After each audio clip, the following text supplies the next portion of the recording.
வணக்கம் நண்பர்களே. சோ இந்த வீடியோல நம்ம டிஸ்கஸ் பண்ண போற topic West Indies vs Australia third test match at Jamaica start ஆயிடுச்சுங்க. டே 1 நடந்து முடிஞ்சிடுச்சு. It is a pink ball test. So வந்து பாத்தீங்கன்னா நான் ரொம்ப இன்ட்ரெஸ்டடா இந்த டே 1 பார்த்தேன்னு தான் சொல்ல முடியும். அண்ட் டே 1ல டாஸ் வின் பண்ணி ஆஸ்திரேலியா பேட்டிங் எடுத்தாங்க. இந்த ஒரு ஜமைக்கா விக்கெட் நீங்க பாத்தீங்கன்னா நிறைய கிரீனா தாங்க இருந்துச்சு. பட் ஆனா 2 பேஸ்ட் விக்கெட் பேட்ஸ்மேனால அந்த அளவுக்கு ஃப்ரீ ஃப்ளோயிங்கா ஆட முடியல. Due to that uneven bounce plus out ஃபீல்டும் ரொம்ப ஸ்லோவா இருந்தது.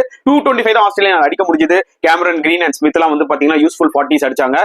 பிளஸ் பேட் கமின்ஸ் ஒரு கேமியோ விளையாடினார். இந்த எண்ட் ஒரு 3 6 எல்லாம் அடிச்சாரு. அதனால தான் அவங்களால 225 அடிக்க முடிஞ்சது. when it comes to West Indies bowling once again Shamar Joseph சூப்பரா போட்டாருங்க. 4 விக்கெட் எடுத்தாரு. அகைன் ஜேடன் சீல்ஸ் நல்ல ஒரு கான்ட்ரிபியூஷன் 3 விக்கெட்ஸ். ஜஸ்டின் கிவ்ஸும் சூப்பரா போட்டு 3 விக்கெட் எடுத்தாரு. அண்ட் திருப்பி வெஸ்ட் இண்டீஸ் பேட்டிங்ல வந்து பாத்தீங்கன்னா 16 for 1. இந்த ஒரு பர்டிகுலர் மேட்ச்ல ஆண்டர்சன்ற ஒரு பிளேயர் வந்து பாத்தீங்கன்னா கேம்ப்ல ரீப்ளேஸ் பண்ணி வந்தாரு. அன்பார்ச்சுனேட்லி அவுட் ஆயிட்டாரு. King as well as captain Roston சேஸும் வந்து பாத்தீங்கன்னா ஸ்டெடியா ஆடி இருக்காங்க. டே 2 ரொம்ப குரூஷியல்ங்க. வெஸ்ட் இண்டீஸோட bowling இந்த சீரிஸ்ல பிரச்சனையே இல்ல. அவுட்ஸ்டாண்டிங்கா பெர்ஃபார்ம் பண்ணிருக்காங்க எல்லா bowlers. ஆனா அவங்க பேட்டிங் தான் மிகப்பெரிய டிசப்பாயின்மெண்ட். டே 2 டெஃபினட்டா சேலஞ்சிங்கா இருக்கும் வெஸ்ட் இண்டீஸ்க்கு.